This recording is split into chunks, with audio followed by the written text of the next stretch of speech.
Yes, good morning class 12th।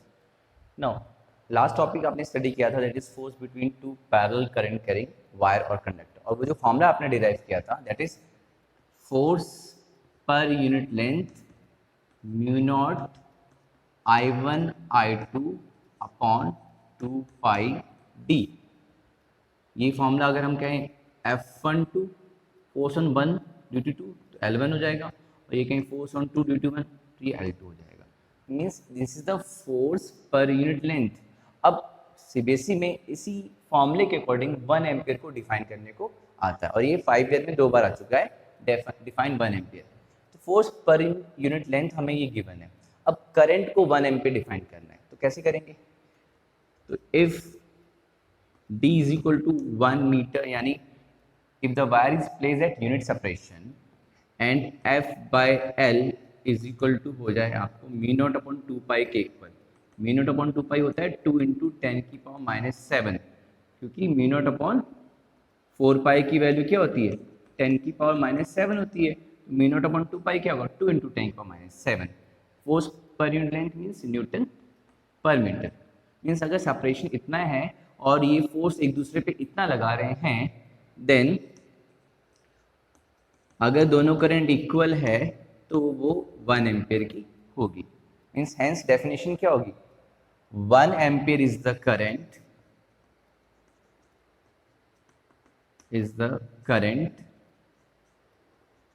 flowing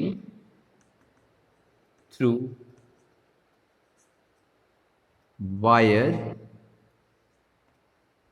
between two parallel wire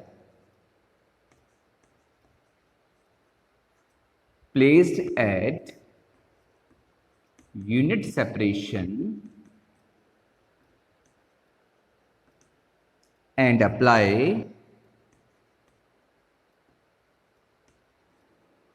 force per unit length of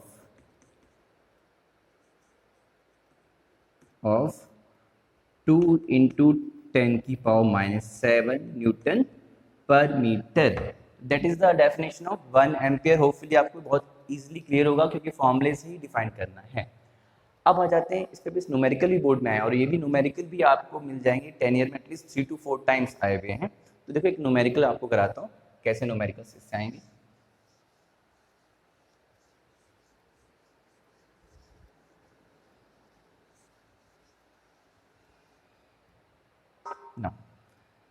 numerical late given है, ये wire है, okay ये wire है और इसमें करंट फ्लो हो रही है दैट इज 4 एम्पियर की। 4 एम्पियर की करंट इस वायर में फ्लो हो रही है। इस वायर से कुछ डिस्टेंस पे एक स्क्वायर लूप है जिसका नाम है PQRS दे रहा हूँ, PQRS। और इस स्क्वायर लूप में जो करंट फ्लो हो रही है वो इस तरह आप देख सकते हो, कौन सी डायरेक्शन में, क्लॉकवाइज। और इसमें जो करंट है वो आपकी करंट है इसमें 2 एम्पियर की। तो एक वायर में 4 एम्पियर की, एक वायर में 2 एम्पियर की, तो इसको मैं I1 करंट ले लेता हूँ, इसको I2 करंट ले लेता हूँ। अब ये स्क्वायर है, ये डिस्टेंस इनके बीच का दिया होगा, ये 4 सेंटीमीटर की लेंथ होगी, और इस वायर से ये सेपरेशन 2 सेंटीमीटर का है। क्वेश्चन क्या फाइंड है इसमें? Find the net force on this square loop. Find net force on loop PQRS। इस लूप पे फोर्स फाइंड करना, नेट फोर्स। देखो पहले तो देखेंगे इस वायर के से इस पे फोर्स लगेगी, फिर इसके से इस पे, तो लाइक करंट है, यानी क्या होगा, लाइक करंट अट्रैक्ट करता है, लाइक चार्ज रिपेल करता है, लाइक करंट अट्रैक्ट, यानी force on this PQ F1 कह दे रहे हैं। ये जो फोर्स लगेगा इसकी वजह से वो इधर लगेगा। वैसे अनलाइक करंट इधर फोर्स लगेगा, वो इधर लगेगा। यहाँ का जो फोर्स होगा, ये फोर्स और ये फोर्स कैंसिल हो जाएगा। अब वो फोर्स की डायरेक्शन में निकाल लेते हैं। देखो ये तो फोर्स आइडिया लग गया, हमें पता है कि इस तरह है, मतलब मैग्नेटिक फील्ड यहाँ पे क्या होगी, इस वायर की वजह से क्रॉस होगी। उस मैग्नेटिक फील्ड में ये लूप रखा हुआ है तो क्रॉस होगी, और इसमें आप ये रूल लगा देंगे, ठीक। मैग्नेटिक फील्ड अंदर की तरफ, करंट ऊपर थम, तो ये फोर्स इधर लग रहा है।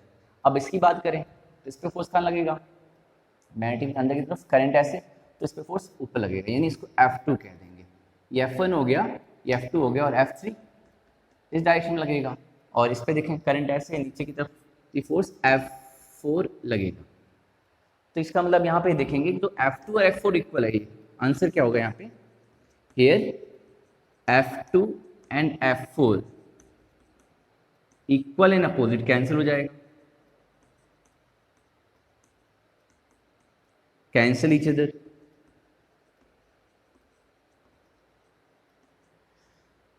तो देखो नेट फोर्स जो होगा लूप में दैट इज F1 F3 की वजह से, F1 इधर F3 इधर, क्योंकि क्लोजर है ये फोर्स ग्रेटर होगा F1 माइनस F3, यानी कि अगर F1 ग्रेटर है क्योंकि क्लोजर है, D डिस्टेंस के इनवर्सली होता है, D डिस्टेंस यहाँ कम है तो फोर्स ज़्यादा होगा। तो यहाँ पे F1 आपका F3 से ग्रेटर है और डायरेक्शन क्या होगी, टूवर्ड्स फोर्स लगेगा, यानी ये वायर इसको अट्रैक्ट करेगा। तो वैल्यू रखते हैं, F1 की वैल्यू क्या है, F1 फोर्स की value mu naught I1 I2 that is mu naught upon 2 pi I1 I2 यानी 4 एम्पेयर इंटू 2 एम्पेयर, डिस्टेंस क्या है 2 सेंटीमीटर, तो 2 सेंटीमीटर कैसे लिख दिया है ना, ओके। और फिर F3 की वैल्यू म्यू नॉट अपॉन 4 पाई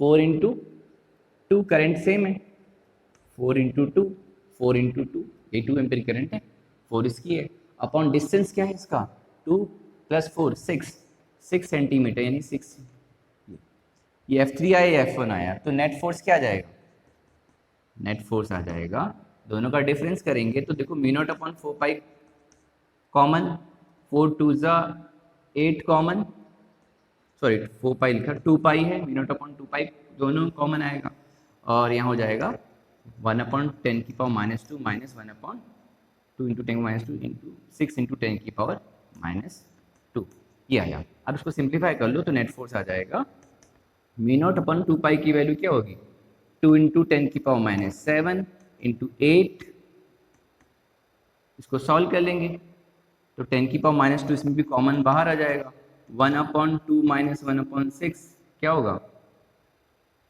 ये आ जाएगा 3 माइनस 1 upon 6 that is 2 upon 6 1 by 3 आ जाएगा, और इसको सॉल्व कर देंगे तो नेट फोर्स आ जाएगा 16, 2 8 16 और ये 3 नीचे 16 बाई 3, 10 की पावर माइनस 7 और माइनस 2, 10 की पावर minus 5 Newton, Newton per metre, क्योंकि फोर्स पर यूनिट लेंथ है, ये this is the force per unit length है, तो इतना फोर्स इसकी यूनिट लेंथ पे लग रहा है। तो वैसे फोर्स पर यूनिट लेंथ आया तो इसको L से मल्टीप्लाई कर देते हैं ना, ये आपका फोर्स पर यूनिट लेंथ है ना ये सब, ये तो net force per unit length आया, अब इसको L से मल्टीप्लाई कर देंगे, लेंथ क्या है इसकी स्क्वायर है तो 4 सेंटीमीटर, तो L से मल्टीप्लाई कर देंगे तो नेट फोर्स क्या आ जाएगा 16 बाई 3 इंटू 4 सेंटीमीटर यानी 10 की पावर माइनस 2 इंटू 10 की पावर माइनस 5, यह आपका सॉल्व करके आंसर आप फाइंड कर लेंगे। तो यानी कि नेट फोर्स आ गया, पहले तो हमने फोर्स पर यूनिट लेंथ निकाला और फिर लेंथ क्या है इसकी 4 सेंटीमीटर है, लेंथ से क्रॉस मल्टीप्लाई कर दिया और इस तरह हमारा ये क्वेश्चन सॉल्व हो गया।